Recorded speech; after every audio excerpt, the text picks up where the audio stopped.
ಒಂದು ಅಸಹಾಯಕ ಸ್ಥಿತಿಗೆ ಯಾಕೆ ತಂದು ಬಿಡ್ತೀರಿ ಹೆಣ್ಮಕ್ಳನ್ನ ಅಂತ.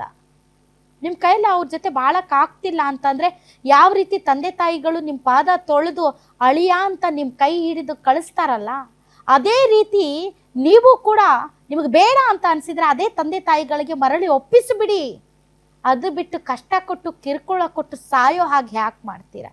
ಹೆಣ್ಮಕ್ಳು ಅಷ್ಟೇ, ಇಷ್ಟೆಲ್ಲ ಕಷ್ಟಪಟ್ಟು ನನ್ನ ತಂದೆ ತಾಯಿ ನನಗೆ ಮದುವೆ ಮಾಡಿಬಿಟ್ಟಿದ್ದಾರಲ್ಲ, ಸಾಲ ಸೋಲ ಮಾಡಿರ್ತಾರೆ, ಮತ್ತೆ ನಾನು ವಾಪಸ್ ನನ್ನ ತಂದೆ ತಾಯಿ ಹತ್ರ ಹೋದರೆ ಅವರಿಗೆ ಸಮಾಜದಲ್ಲಿ ಒಂದು ರೀತಿಯ ಮರ್ಯಾದೆ ಪ್ರಶ್ನೆ, ಮತ್ತೊಂದು ಕಡೆ ಅವರಿಗೆ ನಾನು ಭಾರವಾಗಿ ಬರ್ಡನ್ ಆಗಿ ಜೀವನ ಪರ್ಯಂತ ಅವ್ರ ಜೊತೆಗೆ ಇರಬೇಕಲ್ಲ ಅನ್ನುವಂತಹ ನೋವು.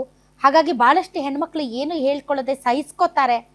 ಎಷ್ಟು ತಡೆಯೋಕ್ಕೆ ಸಾಧ್ಯನೋ ಅಷ್ಟು ತಾಳ್ಮೆಯಿಂದ ಸಹಿಸ್ಕೋತಾರೆ. ತಡೆಯೋಕ್ಕಾಗದೇ ಇರುವಂತಹ ಸಂದರ್ಭದಲ್ಲಿ ಇನ್ನು ನಾನು ಬದುಕಿ ಪ್ರಯೋಜನ ಇಲ್ಲ ಅಂತ ಆತ್ಮಹತ್ಯೆಗೆ ಶರಣಾಗ್ತಾರೆ.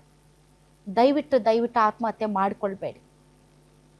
ನಿಮ್ಮ ಜೊತೆ ಬಾಳೋದಕ್ಕೆ ಆತನಿಗೆ ಯೋಗ್ಯತೆ ಇಲ್ಲ ಅಂತಂದರೆ ತಾವು ಆತ್ಮಹತ್ಯೆ ಮಾಡ್ಕೊಳ್ಬಾರ್ದು. ಇನ್ನು ಗಂಡ್ಮಕ್ಳು ಅಷ್ಟೇ, ನಿಮ್ಗೆ ಆಗ್ತಾ ಇಲ್ಲ, ನನಗಾಗ್ತಾ ಇಲ್ಲ ಅವ್ರ ಜೊತೆಗೆ ಮದುವೆ ಮಾಡಿಕೊಂಡು ಜೀವನ ಸಂಸಾರ ನಡ್ಸೋಕ್ಕಾಗ್ತಾ ಇಲ್ಲ, ಯಾಕೋ ಮ್ಯಾಚ್ ಆಗ್ತಾ ಇಲ್ಲ, ನಮ್ಮಿಬ್ಬರಿಗೂ ಹೊಂದಾಣಿಕೆ ಆಗ್ತಾ ಇಲ್ಲ ಅನ್ನೋದಾದರೆ ಅಷ್ಟೇ ಗೌರವಯುತವಾಗಿ ಅವ್ರ ತಂದೆ ತಾಯಿ ಹತ್ರ ಬಿಡಿ ಹೆಣ್ಮಕ್ಳನ್ನ.